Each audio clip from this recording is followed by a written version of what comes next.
The following medications were noted on review of the client home medication profile. Which of the following medications would most likely potential और elevate serum digoxin level.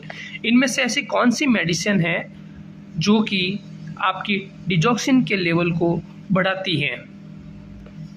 तो option A KCL, option B thyroid agent, option C quinidine, option D theophylline.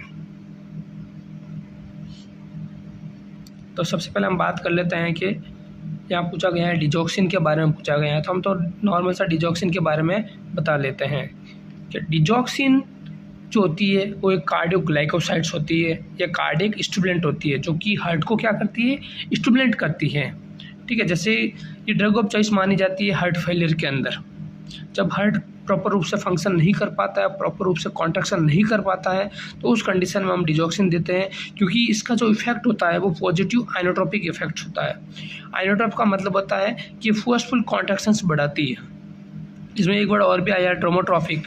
ट्रोमोट्रॉफिक जो word है वो आपका conduction से related होता है, तो यहाँ पर नेगेटिव है, तो ये क्या करती है, कंडक्शन को क्या करती है, आपके स्लो करती है। और क्रोनोट्रॉपिक हार्ट रेट से रिलेटेड है, यहाँ पर ये हार्ट रेट को भी क्या करती है, डिक्रीज़ करती है। इसीलिए जब हम डिजॉक्सिन देते हैं तो डिजॉक्सिन को कभी भी हम, अगर हार्ट रेट 60 से कम होती है तो हम डिजॉक्सिन को नहीं देते हैं, होल्ड करते हैं और डॉक्टर को इन्फॉर्म करते हैं। ठीक है, और अगर पेशेंट के अंदर पोटेशियम की भी डेफिशिएंसी होती है, ब्लड के अंदर हाइपोकैलीमिया होती है, तो वो हाइपोकैलीमिया क्या कॉज कर सकता है, डिजॉक्सिन की टॉक्सिसिटी को क्या कर सकता है, कॉज कर सकता है। तो अपने को पोटेशियम का लेवल को भी क्या करना है, ब्लड के अंदर चेक करना है डिजॉक्सिन देने से पहले, क्योंकि अगर पोटेशियम का लेवल कम हुआ तो डिजॉक्सिन की टॉक्सिसिटी बढ़ सकती है। ठीक है, तो उस वजह से टॉक्सिसिटी की वजह से पेशेंट के अंदर अपने को डिजॉक्सिन टॉक्सिसिटी सिम्टम्स मिलते हैं। जैसे अर्ली सिम्टम्स जो होते हैं वो एनोरेक्सिया होता है, नोजिया होता है, वोमिटिंग। पेशेंट में अर्ली कंप्लेंट क्या रहेगी, एनोरेक्सिया होगा, लॉस ऑफ एपेटाइट बोलते हैं जिसे, और नोजिया होगा और वोमिटिंग होगा। और अदर सिम्टम्स में आप देखोगे विजुअल डिस्टर्बेंस होगा, हेलोज, रेड ग्रीन और येलो ग्रीन विजन, मीन्स धब्बे दिखाई देंगे रेड ग्रीन येलो ग्रीन के आपको, और फटीग होगा, वीकनेस होगा।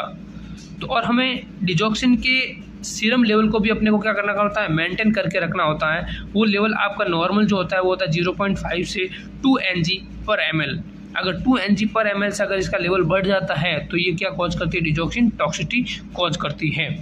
तो फिर हम बात करते हैं कि जो ड्रग से पहला दिया था कि हाइपोकैलीमिया, अगर पेशेंट के अंदर अगर हाइपोकैलीमिया होगा तो वो क्या कॉज करेगी, डिजॉक्सिन टॉक्सिसिटी को कॉज करेगी। तो आपका जो ऑप्शन KCL है वो तो नहीं है। नेक्स्ट है थायराइड एजेंट। थायराइड एजेंट हमेशा डिजॉक्सिन को के इफेक्ट को क्या करते हैं, कम करते हैं, तो ये भी आपका ऑप्शन नहीं है। थर्ड है क्यूनिडीन। हाँ, क्यूनिडीन जो आपकी होती है वो एंटी अरिथमिक एजेंट होती है, सोडियम चैनल ब्लॉकर, जो कि हम एंटी अरिथमिक के रूप में यूज़ करते हैं। फर्स्ट ए होती है जिसमें क्यूनिडीन, ये क्या करती है, आपके डिजॉक्सिन की बाइंडिंग जो होती है टिश्यू प्रोटीन से उसको क्या कर देती है, कम कर देती है। ठीक है, और as well as it's renal and biliary clearance by inhibiting, और ना तो ये रीनल से आपके इनहिबिट बाहर निकल पाती है बॉडी से, और ना ही बाइलरी के रूप में बाइलरी जूस के या GIT के थ्रू ये क्या होती है, बाहर नहीं निकल पाती है। उस वजह से इसमें प्लाज्मा की कंसंट्रेशन डिजॉक्सिन का क्या रहता है, बढ़ता रहता है, क्योंकि जब पेशेंट डोज लेता रहेगा तो अपना वो उसका डोज का जो कंसंट्रेशन है वो ब्लड के अंदर बढ़ता रहेगा। तो इस वजह से धीरे धीरे जो plasma concentration of the digoxin है वो क्या होने लगेगा, डबल होने लग जाएगा। तो उस वजह से क्या कॉज करेगी, ये टॉक्सिसिटी कॉज करेगी। ठीक है, और अदर ड्रग्स ये वेरपामिल है, डेल्टिजिम है, कैप्टोप्रिल है, ठीक है, प्रोपेनोफेनॉन है, एमिड्रॉन है, ये भी आपकी कंसंट्रेशन को क्या करती है, ब्लड के अंदर बढ़ाती है डिजॉक्सिन के। और नेक्स्ट जो थायराइड एजेंट बता दिया कि जो डिजॉक्सिन की लेवल को इफेक्ट को क्या करते हैं, कम करते हैं, और थियोफाइलिन का जो इफेक्ट है वो इतना नहीं होता है। तो हम यहाँ पर बात करेंगे, जो राइट आंसर अपना रहेगा वो रहेगा क्यूनिडीन।